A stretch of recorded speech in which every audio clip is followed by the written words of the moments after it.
Good morning students. So ఈ వీడియోలో 10th class physical science సంబంధించి ఫస్ట్ లెసన్లో ఉన్న ఇంపార్టెంట్ క్వశ్చన్స్ని మనం ఎక్స్ప్లెయిన్ చేసుకుందాం. సో ఈ విధంగా మనం ఎగ్జామ్స్ వచ్చే సమయానికి మనం పూర్తిగా ప్రిపేర్ అయి ఉందాం మనం. సో ఈ విధంగా మనం కంపల్సరీ బెస్ట్ మార్క్స్ అనేవి మనం గెయిన్ చేద్దాం. So first lesson chemical reaction నుంచి ఫస్ట్ క్వశ్చన్ మనం ఎక్స్ప్లెయిన్ చేసుకుందాం. So which of the statements about the reaction below are incorrect? So మనం ఎప్పుడైతే మనం ఆన్సర్ని మనం నేర్చుకుంటామో ముందు మనకు ఆన్సర్ రావాలంటే క్వశ్చన్ పూర్తిగా అర్థం కావాలి. క్వశ్చన్ అనేది అర్థమవుతేనే మనం ఆన్సర్ చెప్పగలం. సో క్వశ్చన్ మళ్ళీ ఒకసారి చదువుదాం. Which of the statements about the reaction below are incorrect. ఇక్కడ మనం కన్ఫ్యూజ్ అవ్వకూడదు. సో ఇక్కడ ఇన్కరెక్ట్ అంటే ఏంటి? కింద ఉన్న స్టేట్మెంట్స్లో ఇన్కరెక్ట్ ఏది అంటే రాంగ్ స్టేట్మెంట్స్ ఏవి అన్నాడు. ఇందుకు ఈక్వేషన్ ఏంటి? 2PbO plus C gives rise 2Bb plus CO2. So ఇది ఈక్వేషన్. సో ఈక్వేషన్ గురించి మనకు తెలుసు కదా. సో ఈక్వేషన్లో ఏరో మార్క్ అంటే గివ్స్ రైస్కి LHS లెఫ్ట్ హ్యాండ్ సైడ్ ఉన్నవేమో రియాక్టెంట్స్, అదేవిధంగా RHS రైట్ హ్యాండ్ సైడ్లో ఉండేమో ప్రొడక్ట్స్. సో ఇక్కడ ఏం జరుగుతుంది అసలు reaction? The lead oxide react with carbon, it gives lead and carbon dioxide. So ఇందులో ఉండే రియాక్షన్స్ ఏంటి? ఇక్కడ ఏం జరిగాయి అంటే కనుక ఇక్కడ చూడండి, the lead oxide after reaction it gives lead అంటే లెడ్ ఆక్సైడ్ లెడ్గా విడిపోయింది. అంటే ఏం జరిగింది? ఇట్ లాస్ ఆక్సిజన్ అంటే లెడ్ ఆక్సైడ్ అనేది ఆక్సిజన్ని లాస్ అయింది. సో ఎప్పుడైతే ఆక్సిజన్ లాస్ అవుతుందో దాన్ని ఏమంటాం? రిడక్షన్. ఎందుకు? 1 mark question. The loss of oxygen is called reduction. కాబట్టి అలాగే ఇక్కడ కార్బన్ చూడండి, ఇక్కడ కార్బన్ ఆఫ్టర్ రియాక్షన్ ఇక్కడ ఏమైంది? CO2 వచ్చింది. అంటే అర్థం ఏంటి? కార్బన్ ఆక్సిజన్ గెయిన్ చేసింది. సో కార్బన్ ఆక్సిజన్ గెయిన్ చేసింది కాబట్టి ఇక్కడ దీన్ని ఏమంటాం? ఇక్కడ ఆక్సిడేషన్. ఎందుకు? The gain of oxygen is called oxidation. అంటే ఆక్సిజన్ గెయిన్ చేస్తే ఆక్సిడేషన్, ఒకవేళ ఆక్సిజన్ లాస్ అవుతే రిడక్షన్ అంటాం అనమాట. సో ఇక్కడ కాబట్టి ఇక్కడ ఏం జరిగింది చూడండి, ఇక్కడ లెడ్ ఆక్సైడ్ అనేది ఏమో రిడక్షన్కి గురైంది, అదేవిధంగా కార్బన్ ఏమో ఆక్సిడేషన్కి గురైంది. సో ఇందులో మనం రైట్ స్టేట్మెంట్స్ ఏంటి ఇక్కడ మనకి చూద్దాం ఒకసారి. Lead is getting reduced. ఇక్కడ ఏమో లెడ్ ఈజ్ అన్నాడు. లెడ్ అనేది ఇక్కడ ఎక్కడ ఉంది? ప్రొడక్ట్స్లో ఉంది. కాబట్టి మన ప్రొడక్ట్స్ గురించి మనకు సంబంధం లేదు. రియాక్టెంట్స్ ఏం జరుగుతుందో మనం చూసుకోవాలన్నమాట. B carbon dioxide is getting oxidised. Carbon dioxide కూడా ఎక్కడ ఉంది? ప్రొడక్ట్స్లో ఉంది. అంటే ప్రొడక్ట్స్ అనేవి మళ్ళీ అక్కడ ఏం జరిగిందో, అది ఏ రియాక్షన్ జరిగిందో అది కుదరదు. ఎందుకంటే అసలు అది కాదు, అది రాంగ్ ఆన్సర్. ఎందుకంటే రియాక్టెంట్స్ అనేవి రియాక్షన్ జరిగిన తర్వాత ప్రొడక్ట్స్ వస్తాయి. వచ్చిన తర్వాత ఇంకా వాటి గురించి మనం మాట్లాడేది ఏమి ఉండదు. ఇంకా next C carbon is getting oxidised. Carbon రియాక్టెంట్స్లో ఉంది. ఈ కార్బన్ ఏమైంది? It getting oxidised. ఇది ఆక్సిజన్ని గెయిన్ చేసింది, అందుకే CO2 వచ్చింది అనమాట ఆఫ్టర్ రియాక్షన్. కాబట్టి ఇది రైట్ ఆన్సర్ ఇది. సో ఏది? C carbon is getting oxidised. అర్థమైందా? సో కార్బన్ అనేది PbOలో ఉన్న ఆక్సిజన్ని గెయిన్ చేసింది కాబట్టి దాన్ని మనం ఆక్సిడేషన్ అంటాం అనమాట. Next D lead oxide is getting reduced. Lead oxide ఎక్కడ ఉంది? అది కూడా రియాక్టెంట్స్లో ఉంది. సో ఈ రియాక్టెంట్స్లో ఉన్న లెడ్ ఆక్సైడ్ అనేది ఏమవుతుంది? ఇక్కడ ఆక్సిజన్ లాస్ అవుతుంది కాబట్టి that is called reduction.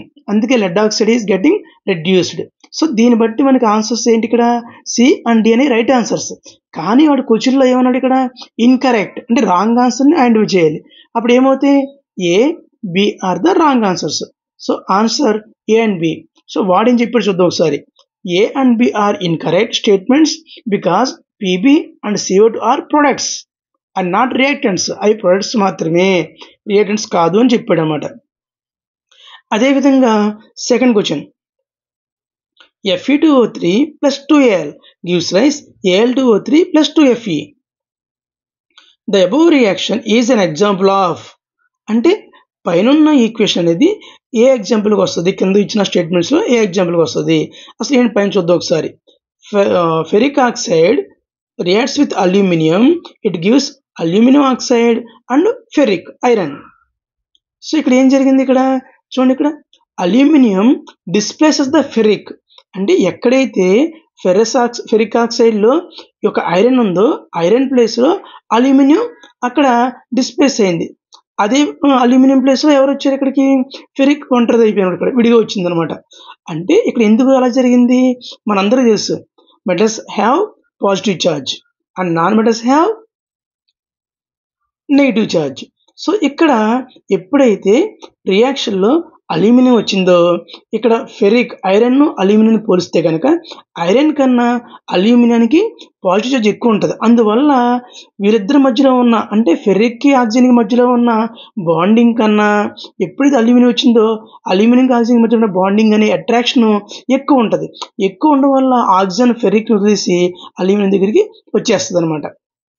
So కాబట్టి ఇక్కడ ఏమైంది, డిస్ప్లేస్ జరిగింది, అంటే ఫెర్రిక్ ప్లేస్లో అల్యూమినియం రీచ్ అయింది కాబట్టి దీన్ని డిస్ప్లేస్మెంట్ రియాక్షన్ అంటాం అనమాట. సో ఆన్సర్ ఎక్కడ ఉంది, ఇదిగోండి డిస్ప్లేస్మెంట్ రియాక్షన్. రైట్.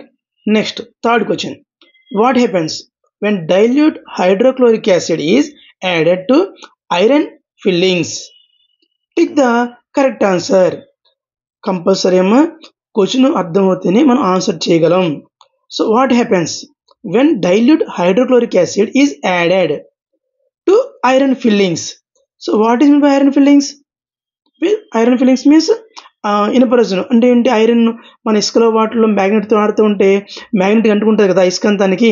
సో అది అంతా మొత్తానికి కలిపి మనం ఏమంటామంటే ఐరన్ ఫిల్లింగ్ అంటారన్నమాట. సో అటువంటి ఐరన్ ఫిల్లింగ్కి యాసిడ్ హైడ్రోక్లోరిక్ యాసిడ్ని యాడ్ చేస్తే అప్పుడు మనకి ఎటువంటి ప్రోడక్ట్స్ వస్తాయి, ఏం జరుగుతుందో అడుగుతున్నాడు అనమాట వాడు. సో ఇక్కడ మనకి జనరల్ స్టేట్మెంట్ ఏంటి, when metals react with acids it gives salt and hydrogen gas. Once again, when metals react with acids when metals react with acids it gives salt and hydrogen gas. ఇక్కడ metal ఎవరు, iron, acid ఎవరు, hydrochloric acid. So iron అనే metal hydrochloric యాసిడ్తో రియాక్షన్లో participate చేస్తే మనకి వెంటనే ఏమొస్తాయి, salt, అలాగే దాంతోపాటు హైడ్రోజన్ గ్యాస్ వస్తుంది అనమాట. ఓకేనా.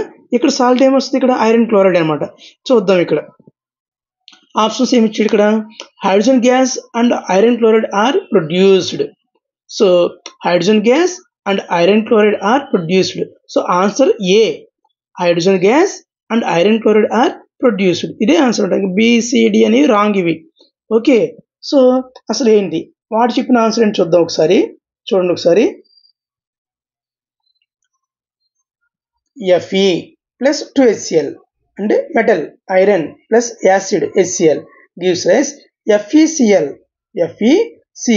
Plus H2. సో ఇలా ఐరన్ అనేది యాసిడ్తో రియాక్ట్ అవుతే మనకి ఇక్కడ సాల్ట్ ప్లస్ హైడ్రోజన్ గ్యాస్ అనేది మనకి రిలీజ్ అవుతుంది. సో ఇక్కడ వాడు చెప్పింది చూద్దాం statement, hydrogen gas and iron chloride are produced. Hydrogen gas and iron chloride are produced. So right, this is the answer. So నేను ఇలా ఎక్స్ప్లెయిన్ చేసిన తర్వాత మీరు చదివితే కనుక మీకు త్వరగా ఆ క్వశ్చన్స్కి ఆన్సర్స్ అనేవి వస్తాయి. Right. Okay, next question next వీడియోలో చెప్దాము.